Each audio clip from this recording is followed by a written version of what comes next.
गुज़श्ता हफ्ते जो हमने लास्ट प्रोग्राम किया था, बुध को जो हमने प्रोग्राम किया था, उसमें आपने कहा था कि बाजवा साहब जो हैं वो टू साइडेड प्ले कर रहे थे, डबल गेम खेल रहे थे। और इस बात की तस्दीक अब इमरान खान साहब ने भी कर दी है। उन्होंने कहा है कि बाजवा साहब जो हैं वो डबल गेम खेल रहे थे। और लेकिन जो कुछ ज़िम्मेदार सहाफ़ी हैं वो ये कह रहे हैं कि बाजवा साहब तो पर्सनल कैपेसिटी में, प्राइवेट कैपेसिटी में इमरान खान का क्लियर कट साथ दे रहे थे। और फिर जो परवेज़ इलाही हैं वो भी ये कहते हैं कि हमें तो बाजवा साहब ने कहा था कि हम इमरान खान वाला रास्ता अपनाएं, इमरान खान वाला रास्ता चूज़ करें।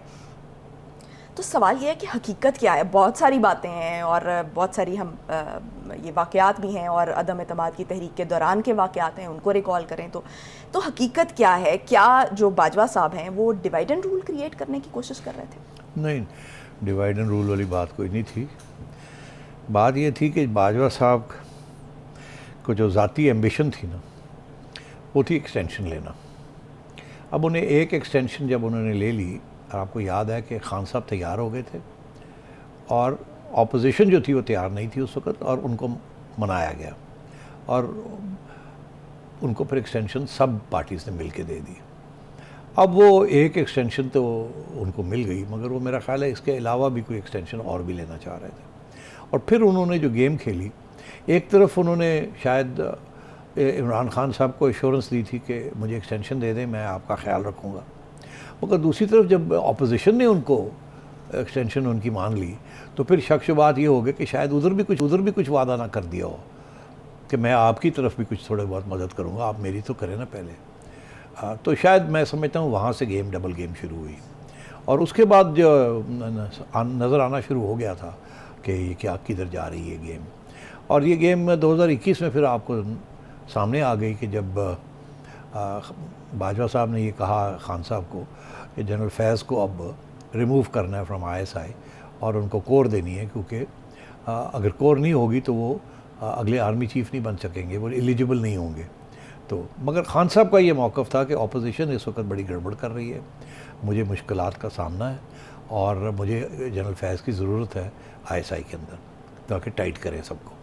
और उस वक्त इनकी पूरी कोशिश थी, ये टाइट करने की कोशिश कर रहे थे, नैब के केसेस, फलाना ढिंगड़ा हर चीज़। और उस वक्त बाजवा साहब जो थे वो थोड़ी बहुत आज़ादी चाहते थे ऑफ मनूवरेबिलिटी, क्योंकि उधर अपोजिशन के को भी तो कुछ वादे किए हुए थे कि हम न्यूट्रल हो जाएंगे, ये हो जाएगा, वो हो जाएगा, और वो हो नहीं रहा था। तो फिर आपने देखा कि अपोजिशन की तरफ से भी अटैक आनी शुरू हो गई थी, याद है आप कि ये क्या हो रहा है, क्या नहीं हो रहा। तो अब बात यह है कि उस स्टेज पे फ़ौज ने कुछ फ़ैसले किए कि जी अब हम न्यूट्रल हो जाएंगे, हम सियासत में हिस्सा नहीं लेंगे, जिसका ज़िक्र बाजवा साहब ने किया कि फरवरी में हम 2021 के बाद हमने यही फ़ैसला किया। मगर अब बात यह है कि फ़ैसला तो हो गया, मगर उसके बाद मदाखलत तो होती रही। जनरल फैज़ जहाँ बैठे हुए थे वहाँ से उनके राब्ते जारी थे खान साहब के साथ, और ये कैसे हो सकता था अगर जनरल बाजवा को इसका इल्म था तो उसको इजाज़त मिली भी थी या एक्शन नहीं लिया जा रहा था। तो इसका मतलब है कि कुछ ना कुछ तो बीच में मिली भगत थी। और एक तरफ ये कहा जा रहा था कि जनरल फैज़ को हटा के सियासत से दूर हो गए, दूसरी तरफ इनफॉर्मल तरीके के साथ जनरल फैज़ और जनरल बाजवा दोनों अपना एजेंडे चला रहे थे। और मैं आपको बता दूँ, सारे सब चीज़ के पीछे अपनी अपनी कि एक की इलेक्शन एज आर्मी चीफ़ और दूसरे की एक्सटेंशन एज आर्मी चीफ़, ये गेम थी सारी। अगर जनरल बाजवा को एक्सटेंशन ना मिलती पहली, तो जनरल फैज़ जो हैं वो किसी कंटेंशन में ही ना आते, उनका नाम ही नहीं आना था अगली चीफ़ में। मगर क्योंकि एक्सटेंशन ले ली तो फिर उसके बाद वो रह गए, और बहुत से सीनियर जनरल्स जो थे, जो जनरल फैज़ से सीनियर थे, वो रिटायर हो गए, तो रास्ता खुल गया उनके लिए। इसीलिए अब जब वक्त आया है तो वो 5वें नंबर पे आ चुके थे। ऐसे ही है ना, अगर जनरल बाजवा एक्सटेंशन ना लेते पहली वाली तो जनरल फैज़ का कोई चांस नहीं था। तो ये एक तरफ तो जनरल फैज़ को और इमरान खान को खुश करने के लिए ये भी कहा गया कि मुझे एक्सटेंशन दे दें, मेरे बाद फिर जनरल फैज़ आ जाएंगे। और इमरान खान साहब समझते थे कि जनरल फैज़ की वजह से वो बरकरार हैं, इलेक्शन में भी वो जनरल फैज़ ने उनको जिताया है। उस वक्त इलेक्शन के दौरान जनरल फैज़ जो थे DGC थे एंड सो ऑन। तो अब ये गेम चल रही थी। जनरल बाजवा दूसरी एक्सटेंशन भी, पहली एक्सटेंशन तो हो गई ना, दूसरी एक्सटेंशन की तरफ भी इनकी नज़र थी, मगर सबसे ज़्यादा ये था कि किसी तरीके के साथ फैज़ के लिए रास्ता खुले और शायद अगर ना खुले तो मेरे लिए कुछ और रास्ता निकल आए। और मैं ये आपसे कह रहा हूँ कि ये जो कानून तब्दील हुआ है ना, उसमें ये नहीं था कि एक एक्सटेंशन के बाद आपको दूसरी एक्सटेंशन नहीं मिल सकती। उसमें ये भी था कि एज 64 तक आपको एक्सटेंड किया जा सकता है। तो उसके बाद जनरल बाजवा को और भी एक्सटेंशन मिल सकती थी विदाउट चेंजिंग द लॉ। अच्छा, तो अब बात साल की और मिल सकती जी जी। अच्छा, अब अर्ज़ ये है कि आपने देखा कि जब अपोजिशन ने जब ये फैसला किया कि vote of no confidence launch करना है, तो ये काफ़ी नहीं था कि उनको ये कहा गया कि हम अब मदाखलत नहीं करेंगे। मुझे पूरे यकीन से मैं आपको कह रहा हूँ कि कॉन्टैक्ट्स शुरू हो गए थे between opposition and general Bajwa,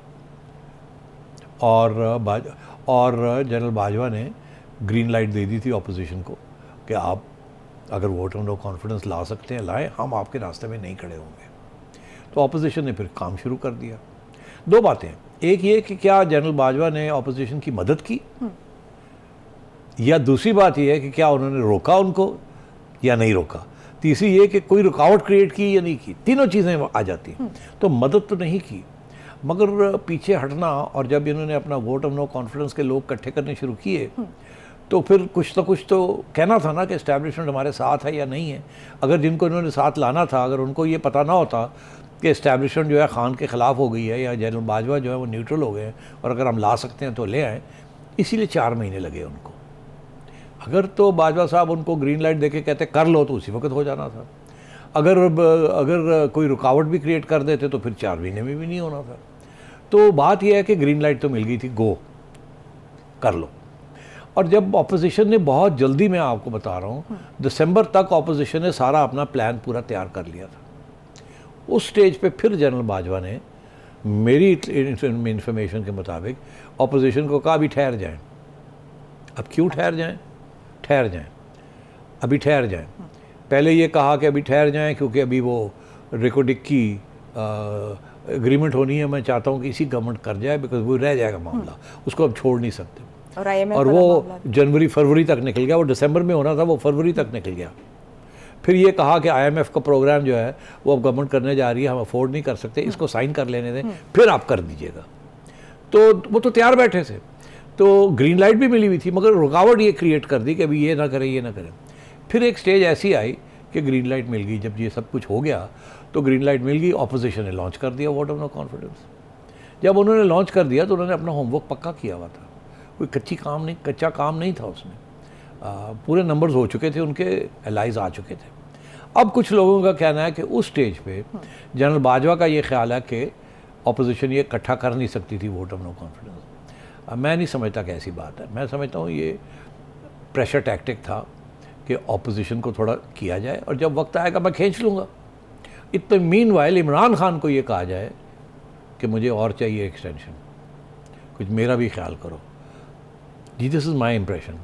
और इसलिए फिर खान साहब ने नाराज़ हो गए इनसे कि ये क्या हो रहा है मेरे ख़िलाफ़, तो ये शुरू हो गया।